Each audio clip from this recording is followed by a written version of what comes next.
తెలంగాణలో రాజకీయం అంతా రాజీవ్ గాంధీ చుట్టూ తిరుగుతుంది.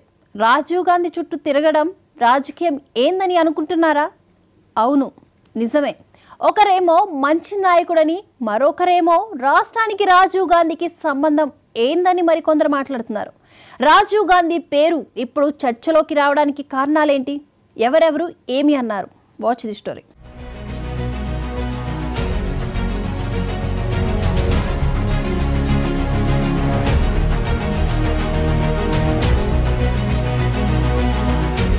రాజీవ్ గాంధీ దేశంలో పేరు మోసిన నాయకుల్లో ఒకరు. అలాంటి నాయకుడి పేరు ఇప్పుడు రాష్ట్రంలో రెండు పార్టీల నేతలు పదే పదే వాడుతున్నారు. సెక్రటేరియట్ ముందు రాజీవ్ గాంధీ విగ్రహం పెట్టడాన్ని బీఆర్ఎస్ తీవ్రంగా వ్యతిరేకిస్తోంది.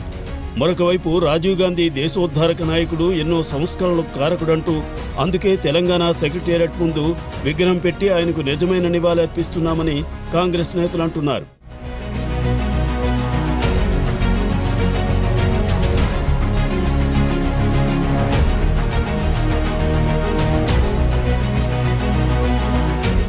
రాజీవ్ గాంధీ విగ్రహం ఏర్పాటుకు ప్రభుత్వం ముందుకు వచ్చింది.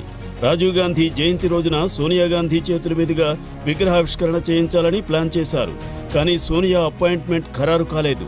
అయితే రాజీవ్ గాంధీ విగ్రహం ఏర్పాటు సచివాలయం ఎదురుగా ఎందుకు పెడుతున్నారని కేటీఆర్ విమర్శించారు. తెలంగాణకి రాజీవ్ గాంధీకి ఏం సంబంధం అంటూ విమర్శిస్తున్నారు. తమ ప్రభుత్వం అధికారంలోకి వస్తే విగ్రహాన్ని అక్కడి నుంచి తొలగిస్తామని కేటీఆర్ అన్నారు.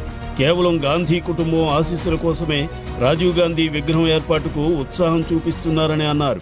మేము 10 ఏళ్లు చాలా సంస్కారవంతంగా వ్యవహారం చేసాం. రాజీవ్ ఆరోగ్యశ్రీ అనే పథకం ఉంటే దాని పేరు మార్చలేదు, అట్లే కొనసాగించాం. మా పేరు పెట్టుకోవచ్చు, ఇంకో పేరు పెట్టవచ్చు, కానీ మార్చలేదు. రాజీవ్ రహదారి అని స్టేట్ హైవే ఉంటే దాని పేరు కూడా మార్చలేదు. రాజీవ్ గాంధీ యూనివర్సిటీ అని ఉప్పల్లో ఉండే అంతర్జాతీయ స్టేడియంకు అంతర్జాతీయ విమానాశ్రయం పేరు రాజీవ్ గాంధీ అంతర్జాతీయ విమానాశ్రయం ఉన్నా దాన్ని కూడా కొనసాగించినాం తప్ప కుసంస్కారవంతంగా ఆలోచన చేయలేదు. కానీ ఇవాళ బాధతోనైనా చెప్పక తప్పడం లేదు. రాజీవ్ గాంధీ గారు మరి తెలంగాణకు ఆయనకు సంబంధం ఏందో నాకే తెలియదు. రాహుల్ గాంధీ దగ్గర మార్కులు కొట్టేయాలంటే మీ గాంధీ భవన్లో పెట్టుకో, లేదా జూబ్లీహిల్స్లో నీ ఇంట్లో పెట్టుకో, ఎవరు వద్దంటలేదు. మన పోరాటమే అస్తిత్వ పోరాటం, ఆత్మగౌరవ పోరాటం. తప్పకుండా మనం మళ్ళీ తిరిగి వస్తాం. అది కాంగ్రెస్ వాళ్ళకు తెలుసు, మీకు తెలుసు, మాకు తెలుసు. 4 ఏళ్లలో మళ్ళీ కేసీఆర్ గారి నాయకత్వంలో తిరిగి తెలంగాణలో ప్రభుత్వం కూడా మనదే ఏర్పడుతుంది. ఏర్పడ్డ తర్వాత వెంటనే తప్పకుండా రాజీవ్ గాంధీ గారి విగ్రహాన్ని అక్కడి నుంచి సకల మర్యాదలతో తొలగిస్తాం. అక్కడి నుంచి కాంగ్రెస్ వారు ఎక్కడికి కోరుకుంటే అక్కడికి తరలిస్తాం. అక్కడ మాత్రం ఖచ్చితంగా తెలంగాణ తల్లి విగ్రహాన్ని పెడతాం.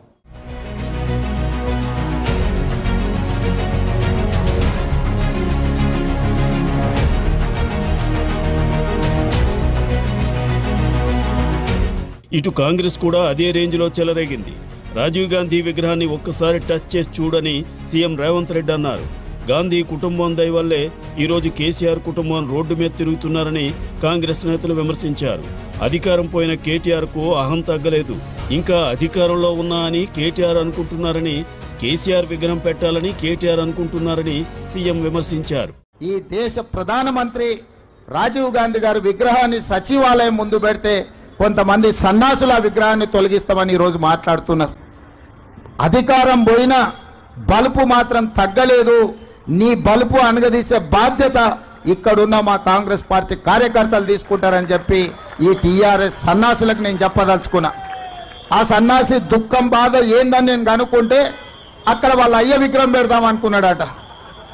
వాళ్ళ అయ్య పోయేదెప్పుడు, వీడు పెట్టేదెప్పుడు అక్కడ విగ్రహము? ఈ దేశానికి స్వతంత్రం తెచ్చిన కుటుంబము, ఈ దేశం కోసం 2 తరాలు ప్రాణాలు ఇచ్చిన కుటుంబము, ఈ తెలంగాణ రాష్ట్రాన్ని ఏర్పాటు చేసిన కుటుంబము సచివాలయం ముందు కోట్లాది ప్రజలకు స్ఫూర్తిగా అమరవీరుల స్తూపం పక్కన ఈ దేశం కోసం అమరుడైన శ్రీ రాజీవ్ గాంధీ గారి విగ్రహం పెట్టడం సముచితం. అంతేగాని ఉద్యమం ముసుగులో తెలంగాణ రాష్ట్రాన్ని దోసుకొని వేలాది కోట్ల రూపాయలు సంపాదించుకొని వందలాది ఎకరాల ఫామ్ హౌజులు కట్టుకొని తాగుబోతు సన్నాసుల విగ్రహం ఒకవేళ సచివాలయం ముందల పెడితే ఈ పిల్లలకు ఎవరిని ఆదర్శంగా చూపిస్తారు? పొద్దున్నేస్తే రాత్రి వరకు తాగి ఫామ్ హౌజ్లో పొర్లాడే కేసీఆర్ విగ్రహం ఉండాలన్నా అక్కడ సచివాలయం ముందల? లేకపోతే దేశం కోసం ప్రాణత్యాగం చేసిన రాజీవ్ గాంధీ విగ్రహం ఉండాలన్నా? తెలంగాణ సమాజం ఆలోచన చేయాలి.